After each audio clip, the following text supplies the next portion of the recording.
Bismillahirrahmanirrahim.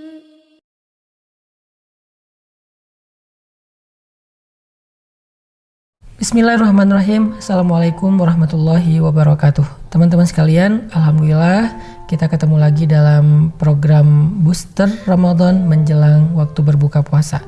Hari ini kita pengen bahas tentang keutamaan membaca Al-Quran atau tilawah Al-Quran atau tartil Al-Quran atau tadarusan kalau dalam bahasa tradisi kita di Indonesia.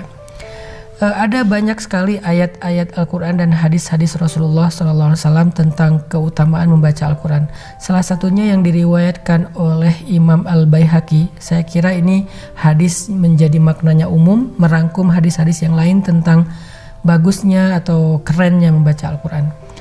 Rasulullah SAW bersabda, "Afdalu ibadati ummati qiraatul Quran." Sebaik-baik ibadah umatku itu adalah membaca Al-Quran.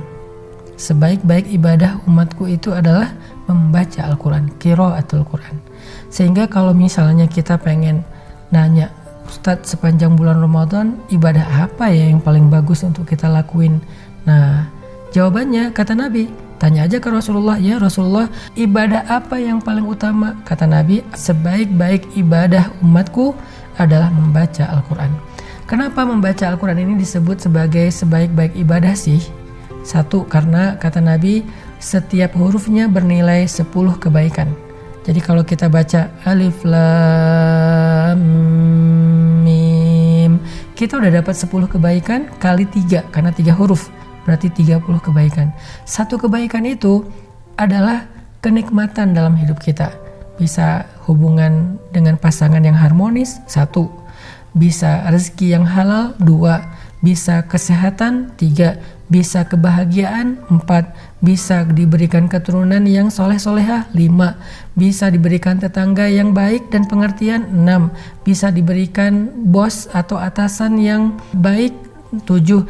Bisa diberikan ilmu yang bermanfaat, 8. Dan banyak lagi, 1 huruf 10 kebaikan dalam hidup.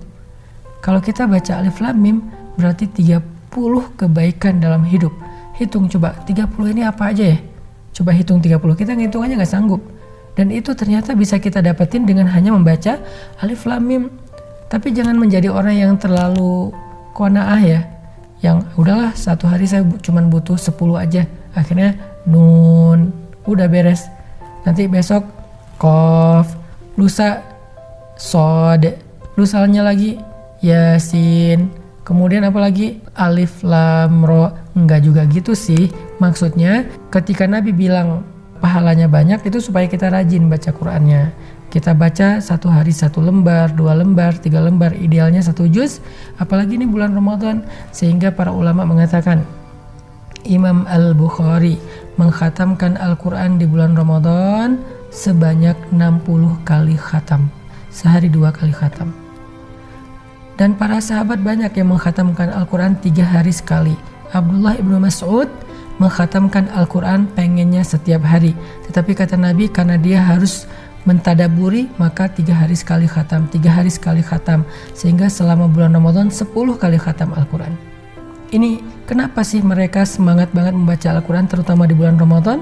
Selain memang Al-Quran itu diturunkan di bulan Ramadan, sehingga ulama mengatakan Ramadan syahrul Quran. Ramadan itu bulan Al-Quran, diturunkannya aja di bulan Ramadan. Dan kalau kita tahu teman-teman, Jibril itu datang kepada Nabi untuk khataman Al-Quran setiap bulan Ramadan. Kalau bulan-bulan yang lain, Jibril datang kepada Nabi menyampaikan wahyu. Tapi bulan Ramadan mentasmi, menyimak bacaan Nabi sampai khatam. Jadi Nabi itu kalau tadarusan bareng dengan Jibril, sahabat kalau tadarusan bareng dengan Nabi, dan kita tadarusan bareng dengan ulama atau bareng dengan keluarga kita atau sahabat-sahabat kita. Kalau selama ini lagi ngetren, selama wabah ini kita banyak melakukan meeting online, sekarang coba tadarusannya secara online lewat aplikasi-aplikasi online meeting itu. Kita bisa gantian. Caranya gimana Ustadz? Bisa satu orang membaca, yang lain menyimak, seperti yang dilakukan Abdullah ibnu Abbas beliau baca, yang lain menyimak.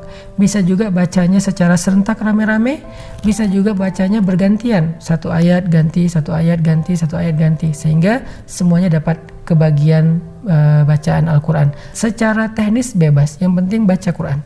Itu keutamaan membaca Al-Quran, kata Nabi, sebaik-baik ibadah dan satu hurufnya 10 kebaikan. Belum lagi nanti hadis-hadis yang lain, kayak hadis Nabi bilang gini, Iqra'ul Quran fa innahu ya'ti yaumal qiyamah syafi'an li sahibih. Bacalah Al-Quran karena sesungguhnya dia akan datang pada hari kiamat sebagai penolong bagi orang yang membacanya. Yang akan nolong kita di hari kiamat bukan ayah ibu kita.